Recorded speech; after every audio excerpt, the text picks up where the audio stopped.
Hello dear students, welcome to my channel Techify Physics, the online learning center for learning physics.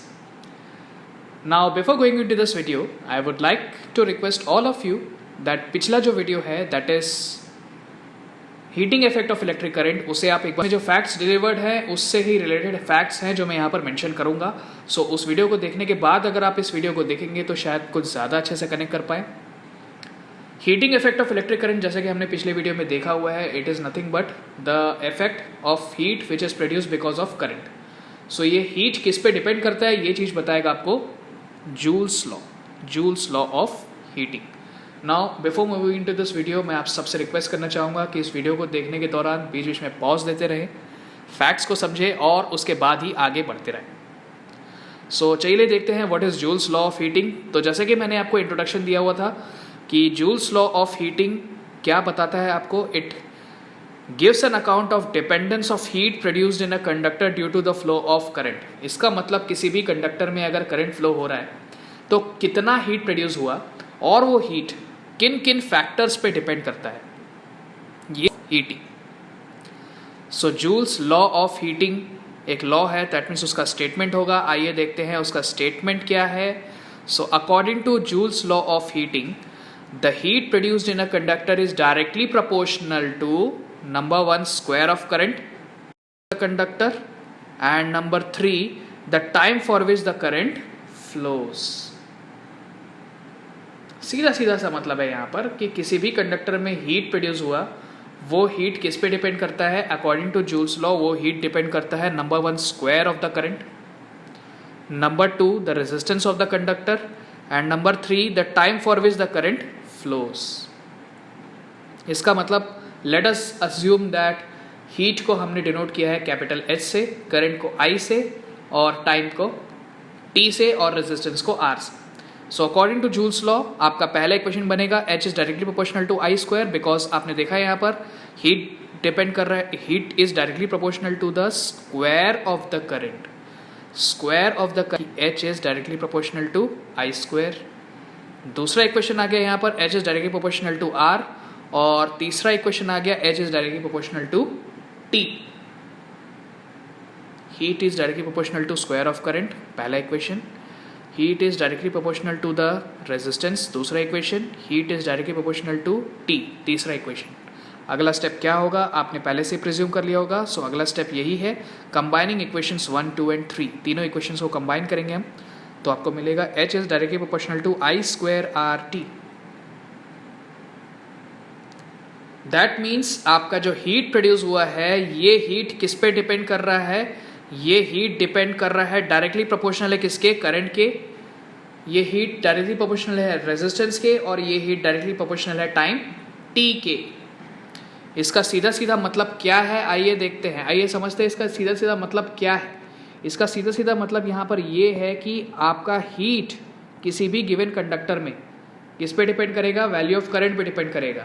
मतलब कि ये है कि अगर किसी कंडक्टर में आप करंट के वैल्यू को इंक्रीज करते जाएंगे जिसका रेजिस्टेंस कांस्टेंट है और टाइम भी आपने कांस्टेंट मेंटेन रखा हुआ है हर करंट के वैल्यू के लिए, और ऐसा आप करोगे तो आपका हीट किस पे डिपेंड करेगा, करंट पे डिपेंड करेगा.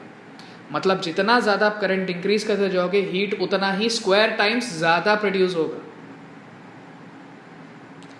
इसी तरह से H is directly proportional to R. Current की वैल्यू और टाइम की वैल्यू को कांस्टेंट रख दीजिए, H is directly proportional to R. इसका मतलब जिस कंडक्टर में ज़्यादा रेजिस्टेंस है, जिस कंडक्टर में ज़्यादा रेजिस्टेंस है उसमें हीट भी बहुत ज़्यादा प्रोड्यूस होगा. एग्जाम्पल के तौर पर आप देखते हैं कि सपोज मैंने 2 हीटर्स बनाए हैं. एक हीटर में कॉपर के कॉइल्स यूज़ हुए हैं और दूसरे हीटर में नाइक्रोम के वायर्स यूज़ हुए हैं. What is nichrome? Nichrome is an alloy of निकल एंड क्रोमियम. एक एलॉय है, ये एक एलॉय है जिसमें निकल भी है और क्रोमियम भी है. इसका मतलब एलॉय एक है और आपके पास एक मेटल है जो कि कॉपर है, और कॉपर को यूज़ करके एक हीटर का कॉइल बनाया मैंने और उसको यूज़ कर लिया पहले वाले हीटर पे, और दूसरे हीटर में मैंने कॉइल बनाया किसका, नाइक्रोम का बनाया. अब आपको ये बताना है कि दोनों में से कौन सा हीटर ज़्यादा अच्छा चलेगा. So your answer will be second one, that is nichrome one. ऐसा इसलिए बिकॉज नाइक्रोम एक एलॉय है, so it will have more resistance as that of copper. Copper के कंपैरिजन में नाइक्रोम में रेजिस्टेंस ज़्यादा रहेगा. ज़्यादा रेजिस्टेंस रहेगा तो according to Joule's law of heating H is directly proportional to R. H is directly proportional to R, इसका मतलब जिसमें रेजिस्टेंस ज़्यादा है वो हीट ज़्यादा प्रोड्यूस होगा. सो वो हीट ज़्यादा प्रोड्यूस करेगा, इसका मतलब हमारा यहाँ पर पर्पस भी सेटिस्फाई होगा, क्योंकि हमने हीटर बनाया ही इसलिए है क्योंकि हमें हीट चाहिए, ज़्यादा से ज़्यादा हीट. तो ज़्यादा से ज़्यादा हीट हमें तभी मिलेगा जब उसका रेजिस्टेंस ज़्यादा है. किसका? हीटर के अंदर यूज़ होने वाले कॉइल्स का. सो यहाँ से आपको क्लियर हो गया होगा why are heating devices made up of alloys rather than pure metals.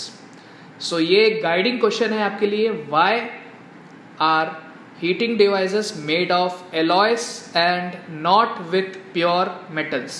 इसका आंसर मैं चाहूँगा आप कमेंट बॉक्स में लिखकर मुझे भेजें, और उसमें कोई करेक्शन होगा तो मैं आपको ज़रूर बताऊँगा कमेंट सेक्शन में. सो मैं आपका आंसर का वेट करूँगा in the comment section. So Joule's law of heating के बारे में जैसे कि हमने देखा है कि Joule's law of heating as is directly proportional to I square R T. So इसका मतलब ये है कि ये हीट प्रोड्यूस हुआ तो हुआ कहाँ से. आपने पिछले वीडियोस में देखा होगा heating effect of electric current में, जिसमें मैंने डिस्कस किया हुआ है कि heating effect of electric current produce क्यों होता है.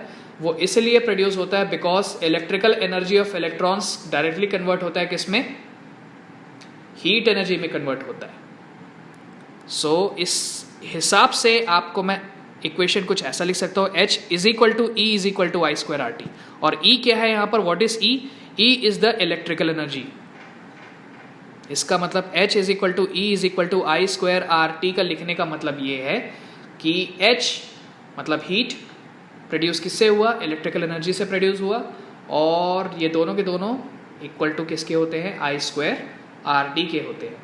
ये फॉर्मूला को आप नोट कर लीजिए. So in the next videos आपका ये फॉर्मूला बहुत काम आने वाला है. E is equal to, just यही करूंगा कि इस फॉर्मूले को आप नोट कर लीजिए.